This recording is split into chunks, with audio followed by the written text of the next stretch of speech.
So let's now talk about a story that has Kenyans talking, and that is the renewed effort by the Kenya Revenue Authority to collect tax from returning passengers. The taxman says that all imported goods, whether new or used, will be subjected to taxation. The Kenya Revenue Authority will tax passengers arriving in the country with goods worth more than $500 or an equivalent of 75,000 shillings.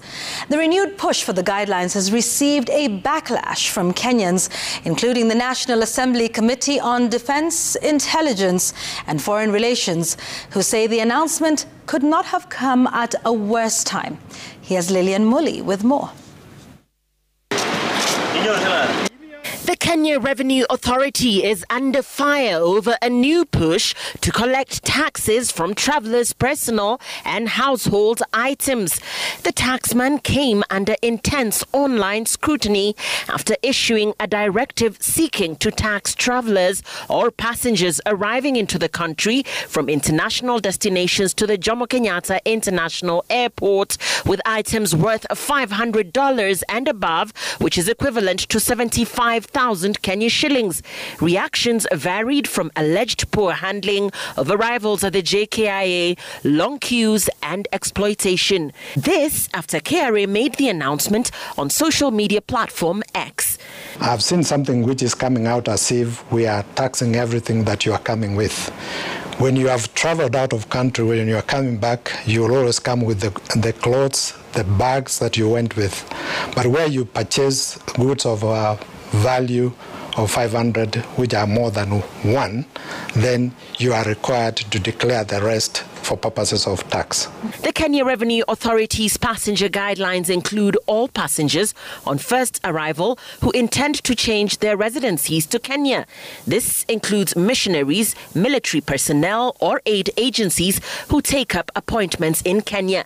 It also includes diplomats and foreign students as well as returning residents. The goods that have been checked into the airline will be scanned at the airside, and in most cases the traveller will not even know that the scanning has happened. So when you arrive, we'll only pick out the baggage that has been marked for further verification. Taxable items exceeding $500 include clothes, personal and household effects, and phones, among others. Duty shall not be levied on the goods imported, including spirits, wines, water, and perfumes not exceeding 1 liter. People who smoke, they are allowed to carry 250 milligrams of tobacco, perfume of 1 liter, less than a liter, and then alcohol, they also allow a level of what you can carry with you. There has been widespread concern over KRA customs handling of passengers arriving into the country. We have done a lot of capacity building programs.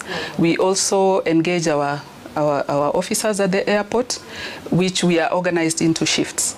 So when a shift is on duty, we take them through a process as to how we expect, or KRA expects them to conduct themselves, and this we hold to them. The National Assembly Defense, Intelligence and Foreign Relations Committee has called out KRA for allegedly harassing and intimidating passengers arriving at JKIA. There is also a need to clarify which goods are affected and ensure personal effects and electronics are left out. The committee asserted that it was wrong timing for the KRA passenger guidelines. We agree the laws around the world impose limitations on the amount of good, but that should not be an excuse to threaten passengers or harass travelers or infringe on privacy of tour. The committee says they want the agency to handle tourists professionally and to allow travelers to declare their luggage and, where necessary, pay duty before landing. Lilian Mully,